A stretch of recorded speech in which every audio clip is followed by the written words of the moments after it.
बिहार में बिजली की मांग का टूटेगा रिकॉर्ड। अगस्त-सितंबर में मांग 9,000 मेगावाट तक पहुंचने की संभावना। बिहार में अगस्त-सितंबर महीने में बिजली की मांग में रिकॉर्ड इजाफा होने की संभावना है। इस साल अप्रैल-मई महीने में राज्य में बिजली की अधिकतम मांग लगभग 7,000 मेगावाट तक पहुंचने की संभावना है। वहीं अगस्त-सितंबर महीने में ये मांग बढ़कर लगभग 9,000 मेगावाट तक पहुंच सकती है। बिजली की बढ़ती मांग को पूरा करने के लिए बिजली खरीदने की भी व्यवस्था की जा रही है। ऊर्जा सचिव पंकज कुमार पाल ने शनिवार को ईस्टर्न रीजनल पावर कमेटी (ईआरपीसी) के अधिकारियों के साथ बैठक की। कोलकाता में हुई इस बैठक में ऊर्जा सचिव ने कहा कि अगस्त-सितंबर में बिहार में बिजली की मांग 9,000 मेगावाट तक पहुंच जाएगी। विद्युत स्थिति से जुड़े मुद्दों पर हुई चर्चा। बैठक में बिहार की विद्युत स्थिति से जुड़े विभिन्न मुद्दों पर विस्तृत चर्चा की गई। ऊर्जा सचिव ने बिहार में हाल के वर्षों में उपसंचरण और वितरण नेटवर्क को मजबूत करने के कारण राज्य में विद्युत आपूर्ति की स्थिति में उल्लेखनीय सुधार है।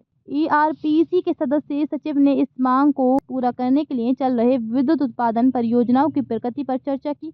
इन परियोजनाओं की प्रगति पर हुई चर्चा। इसमें एसजेवीएन बक्सर ताप विद्युत संयंत्र 2x660 मेगावाट, एनटीपीसी बाढ़ स्टेज 1 यूनिट 3 660 मेगावाट और एनटीपीसी नॉर्थ करनपुरा यूनिट 3 660 मेगावाट विद्युत उत्पादन परियोजनाओं की प्रगति पर चर्चा की गई। बिजली खरीदने की व्यवस्था में जुटी सरकार। ऊर्जा सचिव ने जानकारी दी कि संभावित विद्युत मांग को पूरा करने के लिए विभिन्न स्रोतों से विद्युत क्रय की व्यवस्था की जा रही है ताकि लोगों को निर्बाध बिजली उपलब्ध कराई जा सके। संबंधित विद्युत उत्पादन कंपनियों के साथ लगातार समन्वय किया जा रहा है ताकि इन परियोजनाओं को शीघ्र कमीशन किया जा सके। अगस्त-सितंबर तक 9,000 मेगावाट तक पहुंचेगी बिजली की मांग। इस वर्ष अप्रैल-मई माह में राज्य की विद्युत अधिकतम मांग लगभग 7,000 मेगावाट तक पहुंचने की संभावना है, जबकि अगस्त-सितंबर में ये मांग बढ़कर 9,000 मेगावाट तक पहुंच सकती है।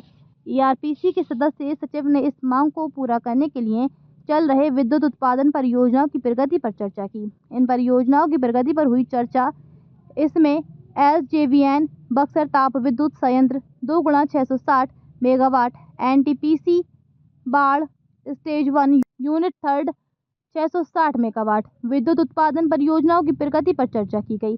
बिजली खरीदने की व्यवस्था में जुटी सरकार। ऊर्जा सचिव ने जानकारी दी कि संभावित विद्युत मांग को पूरा करने के लिए विभिन्न स्रोतों से विद्युत क्रय की आवश्यक व्यवस्था की जा रही है ताकि लोगों को निर्बाध बिजली उपलब्ध कराई जा सके। संबंधित विद्युत उत्पादन कंपनियों के साथ लगातार समन्वय किया जा रहा है ताकि इन परियोजनाओं को शीघ्र कमीशन किया जा सके। उन्होंने विश्वास व्यक्त किया कि राज्य में ऊर्जा क्षेत्र में किए जा रहे सुधारों से बिहार के औद्योगिक और आर्थिक विकास को और अधिक गति मिलेगी। विद्युत उपभोक्ताओं की सुविधा के लिए वित्तीय वर्ष 2024-25 के समापन पर बिजली कंपनी सभी कलेक्शन काउंटर को 30 और 31 मार्च को खुला रखेगी। महाप्रबंधक राजस्व अरविंद कुमार ने निर्देश जारी कर कहा कि 31 मार्च को मुस्लिम कर्मी अवकाश पर रह सकते हैं। उपभोक्ता आसानी से अपने विद्युत बिल का भुगतान ससमय जमा करें। विद्युत कार्यपालक अभियंता अनिल कुमार ने बताया कि ये विशेष सुविधा उपभोक्ताओं की सहूलियत को ध्यान में रखते हुए लिया गया है।